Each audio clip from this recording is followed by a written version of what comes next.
নমস্কার বন্ধুরা, ঝুমার এসেলে সকলকে স্বাগত। ঝুমার এসেলে আসার জন্য সকলকে অনেক অনেক ধন্যবাদ।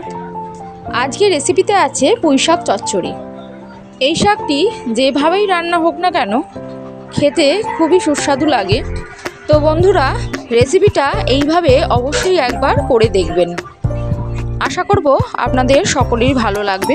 চলুন তাহলে রেসিপিটা দেখে নিন। পুঁইশাক চচ্চড়ি যখন, পুঁইশাক তো নিতেই হবে।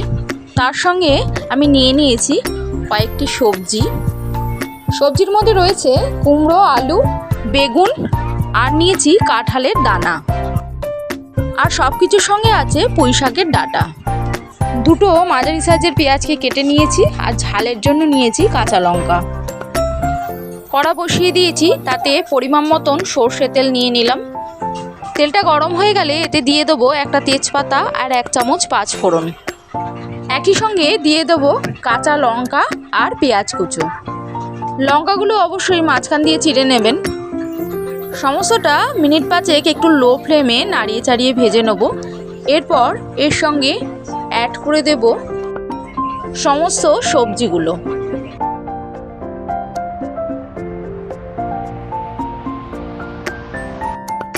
পেঁয়াজগুলো কিন্তু আমি খুব লাল লাল করে ভাজিনি, হালকাভাবে ভেজেছি। এর সঙ্গে আমি মিশিয়ে দিলাম সমস্ত সবজিগুলো। গ্যাসের ফ্লেমটা মিডিয়ামে রেখে আমি সমস্ত সবজিগুলো 5 মিনিট মতন ভেজে নেব। যখন সবজিগুলো প্রায় অর্ধেক ভাজা হয়ে যাবে, তখন অ্যাড করে দেবো পরিমাণ মতন নুন আর হলুদ। প্রথমেই নুন অ্যাড করলে সবজিতে জল ছেড়ে দেয়, সবজিগুলো ভালোভাবে ভাজা হয়ে ওঠে না। সব শাকের মধ্যে আমার তো পুঁই শাক খুব ভালো লাগে, বলতে পারেন আমার ফেভারিট শাক। আচ্ছা বন্ধুরা, আপনাদের কার কার ভালো লাগে এই পুঁই শাক রেসিপিটি? সমস্ত সবজিগুলো ভালোভাবে ভেজে নিয়েছি। এরপর এর সঙ্গে অ্যাড করে দেবো 1 চামচ আদা বাটা। আদাটা একটু ভালোভাবে মিশিয়ে নিয়ে একই সাথে দিয়ে দেবো 1 চামচ জিরে গুঁড়ো ও ধনে গুঁড়ো। সমস্ত মশলার সঙ্গে সবজিগুলো ভালোভাবে কষিয়ে নেব।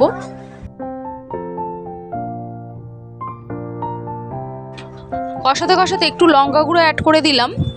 লঙ্কা গুঁড়োটা অপশনাল, যদি আপনাদের ঝালের প্রয়োজন হয় তবেই দেবেন। এটা ভালোভাবে কষানো হয়ে গেছে। এরপর এতে অ্যাড করে দেবো শাকগুলো। ভালোভাবে একটু মিশিয়ে নিতে হবে।